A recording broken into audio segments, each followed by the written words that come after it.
4:30 now.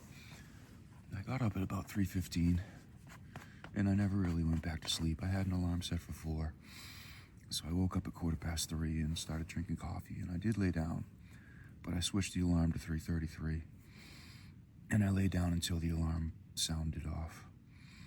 So I've just been slowly eating breakfast and drinking coffee and sorting things out.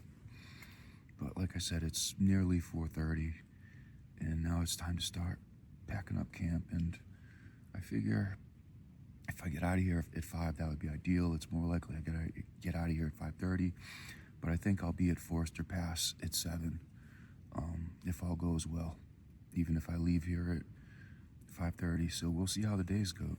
We'll see how the day goes. It'll be interesting to see Forester Pass.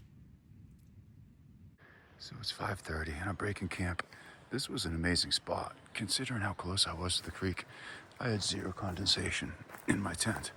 I mean, like, it was perfect, if that word exists. So I'm back on the trail, and I'm greeted with an early morning water crossing. Put my feet into cold socks and cold wet trail runners for the first time in a long time. I don't miss that. But it all kind of makes sense to put the same wet socks on, since I'm just gonna cross the creek. Ooh, looks like I can rock hop here. And then I have another pretty significant creek crossing at Tyndall in less than a mile. Whew, let's get after it. I feel like this is the coldest I've been starting. I mean, there was snow on the ground where I was camped, but in fairness, I can't honestly say it was the coldest. It was pretty cold at Cleef, but yesterday was supposed to be cold. It really wasn't. It was warm. Not warm. That's a wrong adjective to use, but it wasn't cold until you got to the summit of Whitney. So even reading through comments where they were saying to put on extra layers, I only put on my windbreaker. I didn't put on all the extra layers I brought until I got to the summit, and then the elevation and the wind. It was definitely cold up there once you stopped hiking.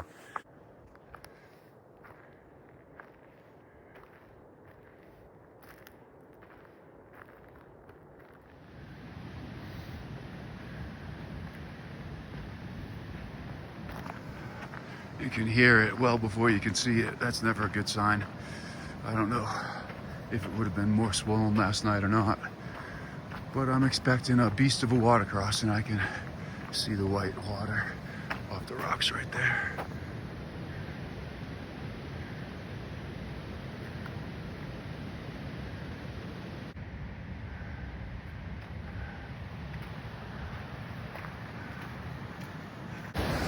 It's seeping out onto the trail that's swelling so much. Kind of makes me wish I got up earlier if that would have made a difference. I don't know why I'm bothered trying to keep my feet dry as I approach this thing. So I had read, stay in front of that rock. I don't know if you can see it. You can see it. There's the rock right there. And you're supposed to stay in front of that. They say it could get 3 feet deep. I think it could get 4 feet deep. The guy that I crossed one of the creeks with last night showed up, and he said there was a comment to go a 1/4 mile up. So we did, and there was a group there, and it was much easier. It was about shin deep. There was a nice little path, and there's a good convoy of people, at least 5 or 6 ahead of me and 5 or 6 or more behind me.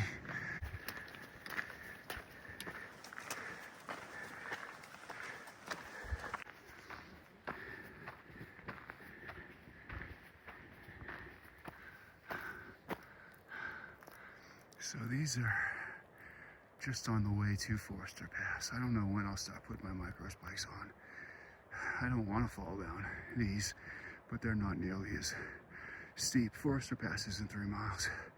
I'm not even at the approach yet. And if you were wondering why the creeks below are so swollen,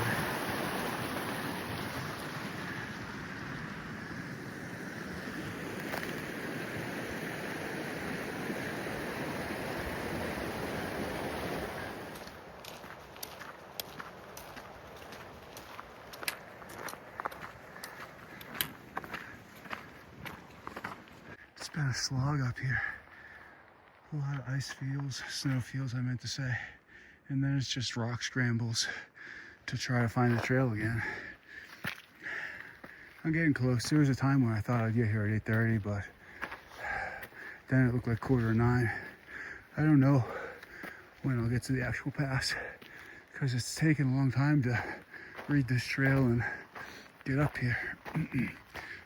The trail ends up covered in snow and then everybody's just kind of going their own way, setting boot tracks all over the place, rock scrambling to the trail again. So that is it, and there are some people at the top that just actually disappeared. But that is it. Some boot tracks and somebody going for it right now. So I might just sit here and eat a snack, drink the rest of my coffee, and watch him. I'm at the approach. So he went over there, and he's switching back up the rocks. There are people up there at the top. So that was the gap, right? No. Oh, wait, the gut? You mean like that? No, the gap. Yeah. Yeah. Okay, good. I think it's more stable.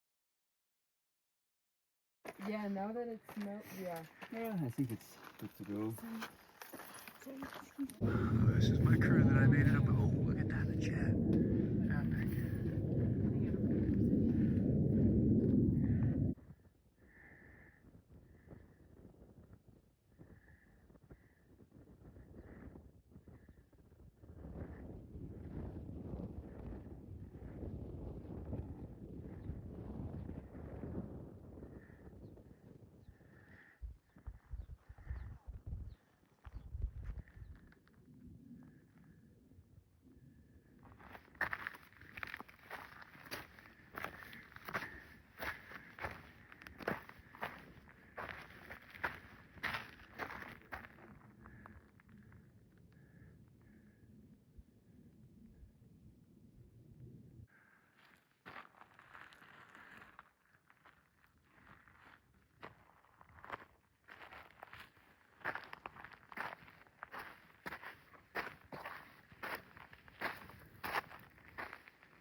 Well, I got my first glissading in, and unfortunately, the world will never know because it did not end up on camera.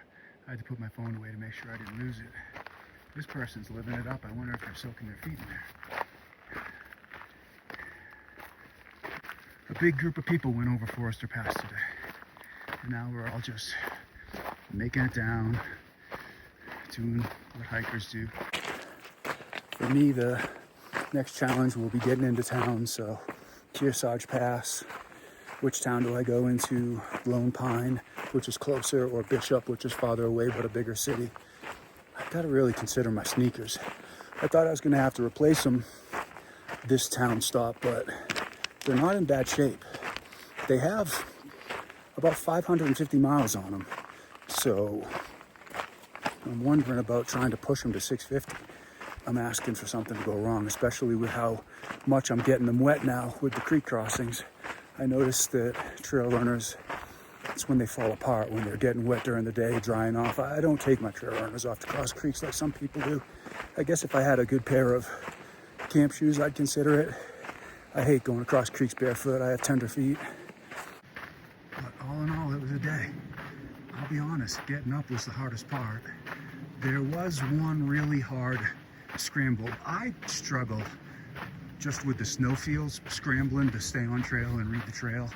But once you got to the Forester approach, the switchbacks were covered in snow. So there was one really hard scramble up the switchbacks. There was one guy that went straight up. The video I shot when I was sitting there looking at it, there was like an ascend, I don't know what to call it, where there was a footpath. You could go straight up and skip all those switchbacks. And one guy, German guy, got a lot of mountaineering experience, and the Austrian mountains. He went straight up. I wish I saw that. The person he's hiking with told me he was spider crawling the wall, and I just thought she was kind of joking, but I never saw him until the top, and that's exactly what he did. Can't even see what I'm filming because of the sun reflection on the screen, but this is cracked due to running water. It cracked off right there too. So the footprints go this way.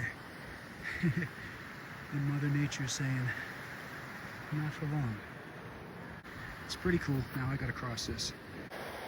Well, it's a real shame. This guy broke his tip, not even 12 inches. I was gonna keep him and name him Forrester, but now I'll have to find another stick. Can't name the new stick Forrester. Forrester, because this is the stick that got me across Forrester Pass. So we'll have to think of a different name for the new stick, but it worked pretty well, and it was a great tent pole too. So really disappointed that it broke. I could just be shooting videos of the views and all these lakes until I run out of battery life. It never, ever gets old. You do not really want to take your time like I am getting down here. The snow starts to slush up on the south side. It's about 11 o'clock. I've already done all the tricky things, but meandering around like I am, you know, you come up on stuff like this, which isn't too dangerous, but it's slushier than it needs to be. So the south side isn't too much different than the north side. A lot of snow fields, and who knows if I'm even on the trail, but I'm following boot tracks, and they're a little easier to find on this side than they are the other side.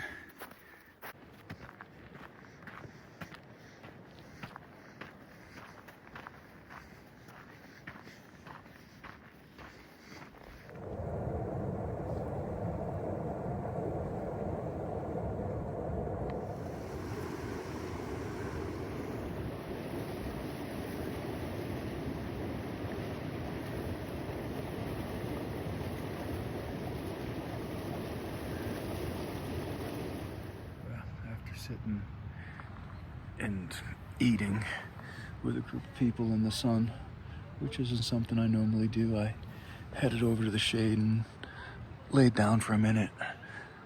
The loud group is following me. They were quiet last night, but then they showed up. It's the middle of the day, so you can't blame them for being loud. They're talkative about going over the pass, but I can't sleep anymore. I can't lie around anymore. I actually saw the other group that I went over the pass with is up there with them. So all the talkers are here.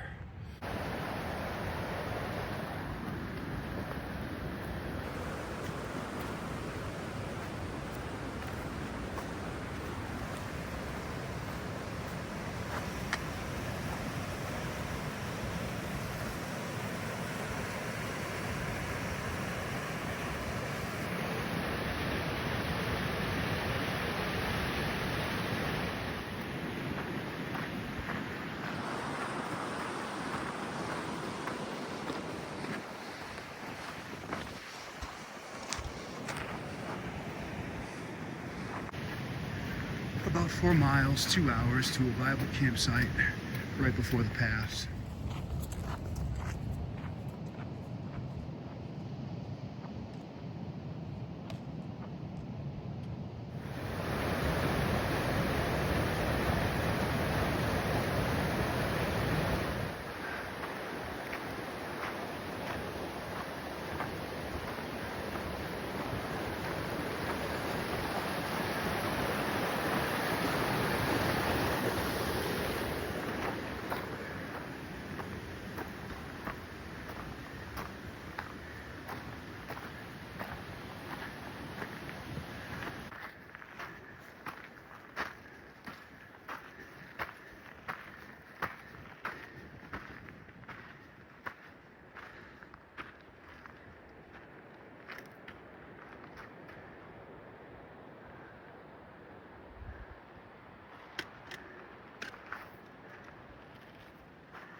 So the gang's all here. Most of the people that camped relatively close to me in the creek this morning and summited Forrester about the same time I did today are all going to Bishop, and we're all camped here at the tent site right before Kearsarge Pass. I thought I misspoke, but I actually said the right thing. So, mixing up some electrolytes, cold soaking dinner, ramen, handful of peanuts, handful of bacon bits, and then I will set my tent up over there. But the sun's getting it pretty good right now, so I see no need to rush.